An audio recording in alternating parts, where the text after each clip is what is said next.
Como Ezequiel, no capítulo 1 do livro de Ezequiel, eles estavam no exílio em Babilônia e agora já estavam na Pérsia, já era domínio persa, às margens do rio Ulá. No capítulo 1 do profeta Ezequiel e no capítulo 10, ele diz que as revelações que ele recebeu vieram desses entes, que era uma roda girando dentro da roda, girando dentro de outra roda, com luzes de uma glória que ele não podia imaginar. Imagina um cara há 3.000 anos atrás, dando de cara com um negócio desse. É para enlouquecer, né? E aí, aquilo pousa diante dele e ele viu cambotas, perninhas, onde ele pousou.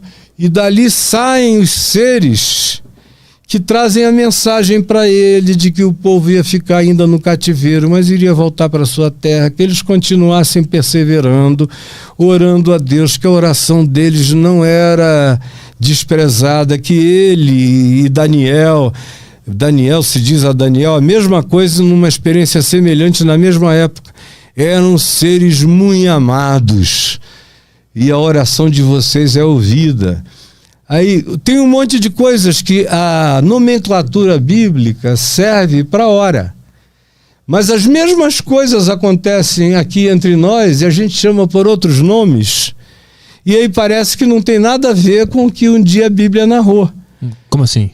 Por exemplo, o que tem de avistamento de seres e de aparatos no mundo é uma coisa de louco.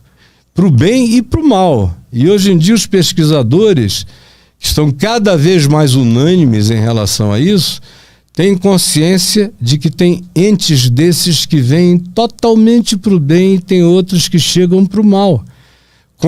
Como a própria Bíblia define esse tipo de guerra transterráquea e de enfrentamentos. Na minha terra lá no Pará,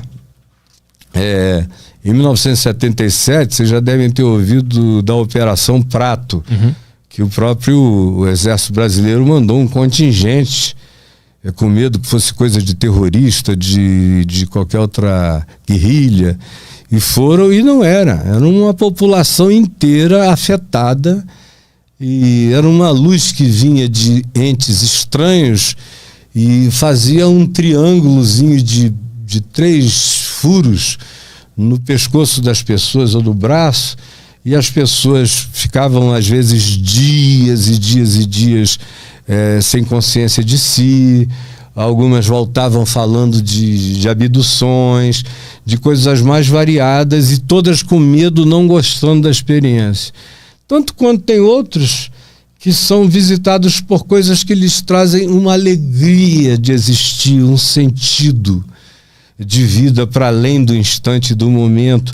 Acontece para todo lado, na Rússia, na China, nos Estados Unidos, no Brasil já se divulgou mais do que hoje. Hoje em dia tem uma política de abafamento, enquanto a NASA está abrindo os dados cada vez mais, porque eles mantiveram isso oculto muito tempo.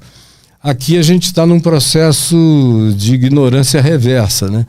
E na Europa, tem lugares do mundo inteiro, na Índia, tem histórias que vêm do mundo todo. Agora, para mim, são manifestações que, do ponto de vista da nomenclatura bíblica, eu chamo de anjo, de principado, de potestades, de poderes, de tronos, de soberanias, de girantes.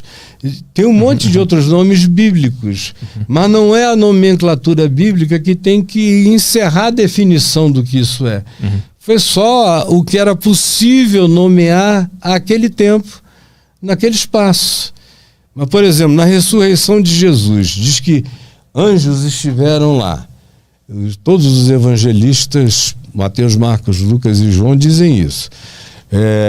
No caso de Marcos, são homens vestidos de branco na frente da tumba que removeram aquela pedra de 2 toneladas.